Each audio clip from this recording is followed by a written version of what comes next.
In this post-apocalyptic world, Anne is a lonely survivor living on a farm with her dog. She often visits a run-down town to gather supplies, making sure to cover her whole body to protect it from radiation and carry an oxygen tank to avoid breathing contaminated air. Anne's farm is in the valley, so she has to walk a long way whenever she goes to town, but it's worth the hassle to stay safe. Apparently the valley isn't contaminated. After every supply run, she also makes sure to wash her body thoroughly.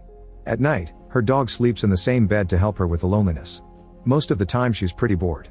Her routine includes checking the farm animals, the fences, and the traps she's set up in the forest. Her dog helps her search for rabbits by following their smell. One day, Anne is shocked to find an abandoned vehicle on the road. She comes closer to investigate, but at that moment her dog warns of a presence nearby. They run to hide in tall grass and watch as a man in a protective suit comes to pick up his wagon before continuing his journey. Shocked by the presence of another survivor, Anne follows him in secret. The guy uses a device to confirm this area is radiation-free and finally removes his helmet to breathe the fresh air. Anne watches John scream in excitement while he takes off his suit too. When Anne comes out of hiding, she finds John washing up under the waterfall.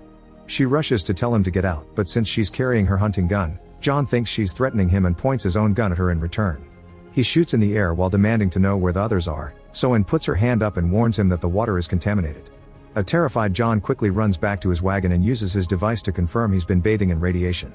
As he starts to puke, he rushes to get a syringe with medicine and desperately asks Anne to inject him. His screaming makes her wary, so he throws his gun away, swearing that he won't hurt her. Anne gives him the injection and offers to take him to her house. John explains that he'll need medicine once a day and asks her to burn his clothes. He covers his body before following her, also asking her to burn his body if he dies. At the farm, Anne washes John with clean water, making sure to give him a good scrub. Then she has to drag him to the bed since he can barely walk. In the morning, Anne returns to the wagon and picks up John's things, including pictures of him with a woman. As days pass, Anne continues to take care of John, always checking his temperature, feeding him good food, and giving him the injections. At night she can't sleep because she can hear his bed shaking when his body trembles because of the fever, so she spends long hours putting wet napkins on his body to calm him down. After accidentally falling asleep by John's side, Anne wakes up and prays for his recovery. She also goes to the chapel to play the organ as part of her prayers. Eventually John recovers and can leave the bed, although Anne still has to help him walk. She explains that her dad told her family to stay on the farm because the valley would protect them. Her family left one day to look for other survivors and never came back. John can't understand why the valley isn't contaminated and the lack of explanation really annoys him, but Anne distracts him with a hug. The next morning John notices that Anne is taking care of the plants manually, so he checks the house's library and reads some texts about farming. Then he approaches Anne, although he's too weak to help her yet. She tells him she can't use the tractor because it ran out of gas and the pumps don't have electricity.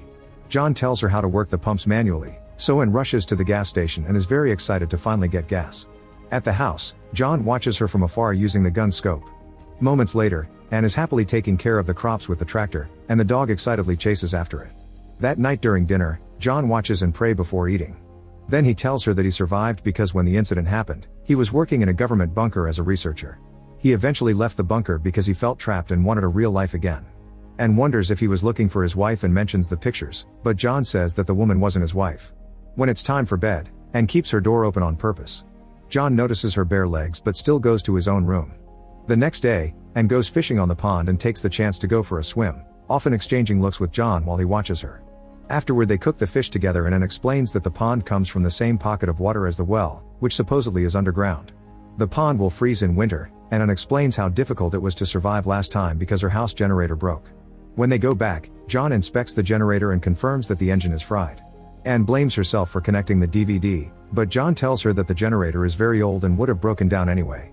Then Anne makes a joke about school projects with potatoes, which gives John an idea. They go to the waterfall and seeing the size, John confirms he can build a water wheel that could power the generator. He's going to need lots of wood to do so he wants to dismantle the chapel. Anne is against the idea and explains that her father built that chapel so he could preach every Sunday. She believes the valley isn't contaminated because the chapel has been protecting it. John points out that her father or God could have left the chapel for them to start again, but Anne still refuses. That night, the dog keeps barking at the door for some reason. The next morning, Anne goes through her usual chores and John does maintenance on the machines. Afterward he goes to a market by the road to get supplies. By the time Anne joins him, she discovers he's incredibly drunk. John throws boxes around, saying he's learned about her taste by noticing which things she's emptied and what she's left behind. That night Anne tries helping him get into bed and John snaps, pushing her against the wall as he says that he doesn't need help all the time. A terrified Anne runs to her room. The following day, John tries to pick up the eggs from the farm but finds nothing, and apologizes to Anne for his behavior. Sometime later, Anne goes to the chapel to play the organ and notices someone watching her from afar, but the person is gone when she comes out. Assuming it was John, Anne goes to the farm to tell him it's okay to listen to her play. However, John says he didn't go anywhere near the chapel. In the evening, they have a lovely dinner with fine wine and dance together.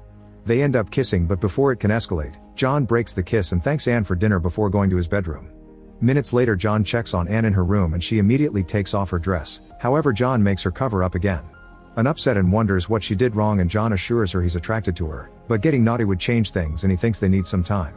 The following morning, Anne tells John that he can have the chapel, but John turns it down because he doesn't want to upset her again.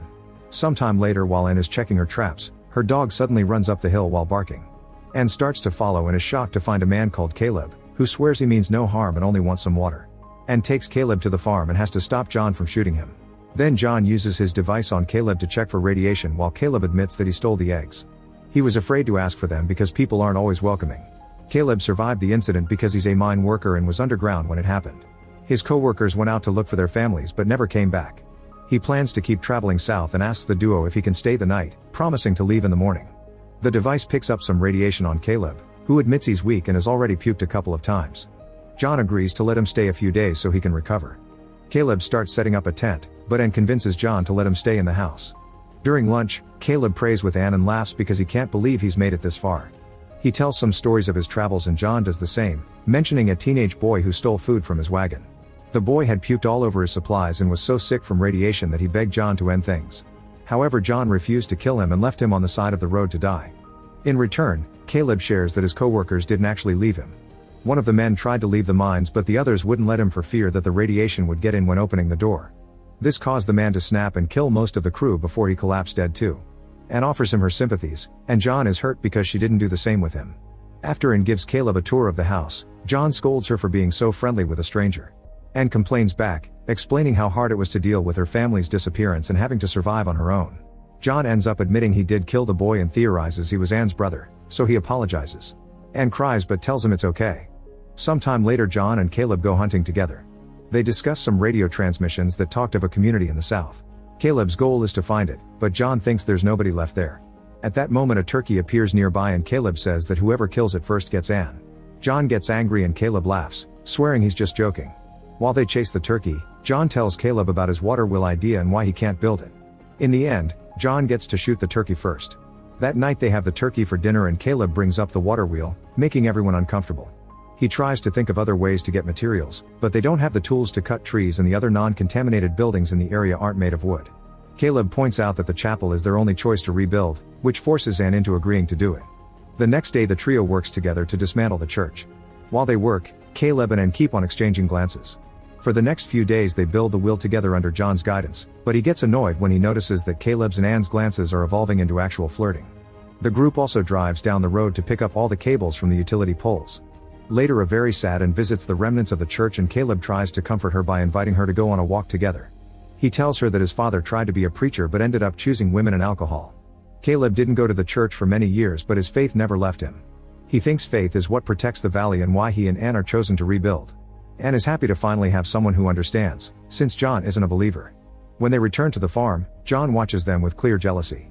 That night, John tells Anne that she should get together with Caleb because he understands that she needs to explore instead of waiting for him. Anne cries, not understanding why John is suddenly rejecting her. John keeps insisting it's fine and calls it to be white people together. Days continue to pass with everyone working on the wheel while Anne keeps wondering what to do with the men in her life. To install the first half of the wheel, Caleb puts on the suit and risks getting into the contaminated water, which allows them to make great advances. That night they celebrate their work with wine, music, and cards. They end up jumping into the pond and playing a game to find a bottle. However, John feels like a third wheel because the others keep sharing looks and teaming up. On their way back to the farm, John breaks down and tells Anne that he loves her, but Anne doesn't say anything in return. At the house, Anne gets in bed with John, however he's so drunk that he instantly falls deeply asleep. Tired of waiting for John and dealing with his drinking problem, Anne goes to Caleb and they get naughty in the bathroom. The next morning during breakfast, Caleb gently pets Anne's head in front of John and she feels so uncomfortable that she leaves the table. The men agree to continue working without her, but they still discuss how special she is. Caleb wonders if John wishes he'd never shown up, but John denies it, saying he'll complete the wheel thanks to Caleb. This makes Caleb laugh. He says that he doesn't believe John's words and that he can tell he's jealous. He even admits he may stay on the farm instead of searching for the community. In the afternoon, Caleb puts on the suit again to help John finish the project. They carefully install the last parts and soon the wheel is working perfectly. After a short celebration, Caleb starts climbing back and slips on the wet rocks.